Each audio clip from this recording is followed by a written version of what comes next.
রাস্তা ক্রমান্বয়ে ছোট হয়ে গেছে। আর ইতিমধ্যে এই রাস্তায় চুরি ছিনতাই হচ্ছে এই ঝোট থাকার কারণে আমরা মনে করি।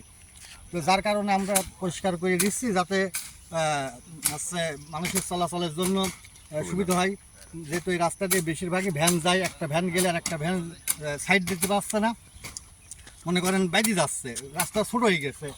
যার কারণে আমরা আমি এবং লাইভ ভাই সবাই আলোচনা সাপেক্ষে আপনার পরিষ্কার করে দিচ্ছি যাতে করে মানুষের চলাচল করতে ভাই কালী আছেন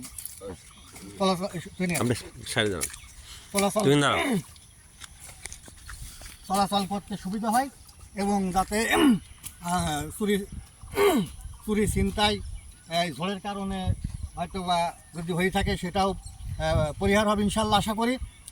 আর সবাই দোয়া করবেন, ভালো থাকবেন। আসসালামু আলাইকুম রহমতুল্লাহ। কথা বলেন। আমরা বাইদো ভাই ম্যাক্সিমাম সময় শুনতে পাচ্ছি রাস্তায় টুকটাক অকারণ হচ্ছে, এই নোংরার জন্যে হয়তো লোকজন দেখতে পাচ্ছে না। তাই এলাকাবাসী মেম্বার 5 নম্বর ওয়ার্ডের মেম্বার বা আমরা এলাকাবাসী উদ্যোগ নিয়েছি রাস্তাটা পরিষ্কার করে দেব। তারপরে দেখা যাক কী হয়, প্রয়োজনে পাহারা বসাবো। তাও এই রাস্তায় কোনো দুর্নীতি, কোনো রাহাজানি, কোনো ডাকাতি চিন্তায় হতে দেবো না। ইনশাল্লাহ আমরা চেষ্টা করবো যাতে এই রাস্তায় মানুষ সম্মানের সাথে চলাফেরা করে, নির্বিঘ্নে চলাফেরা করে। এই বিষয়ে এলাকাবাসী আমরা জনসাধারণ উদ্যোগ নিয়েছি যাতে লোকজন ভালোভাবে চলাফেরা করতে পারে। জনি ভাই,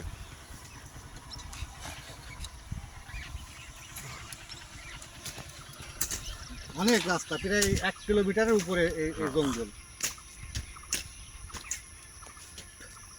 ভাই 1 কিলোমিটারের উপরে পুরাটাই জঙ্গল। মানে রাস্তার পুরাটাই হচ্ছে কি দুই পাশ দিয়ে এখন দেখা হয়। হ্যাঁ, ফসা টসা তো হওয়া নেই, তো বটেই ফসা আছি, এই দিন শুক্রিয়া আদায় করো। আমার লিভারে একটু নেন।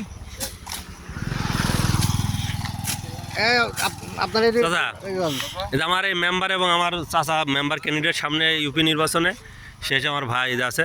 তা আপনারা বলেন যে এই যে কাজটা করতেছে এটা আসলে একটা জনকল্যাণমূলক কাজ এবং সবার জন্য, তাই না? আপনার কাছে কি কেমন লাগছে এই কাজটা? খুব ভালো লাগছে চাচা, এই কাজটা আমরা করছি। হ্যাঁ, মেম্বার চেয়ারম্যান দেখছে আছে, এই কাজটা আমরা পরিষ্কার করে দিচ্ছি। এখানে চিন্তায় ডাকাতি হচ্ছে, রাস্তাও সাত দরকার একটু। আপনার কাছে এই বিলে আমার বক্তব্য শেষ। লাগবে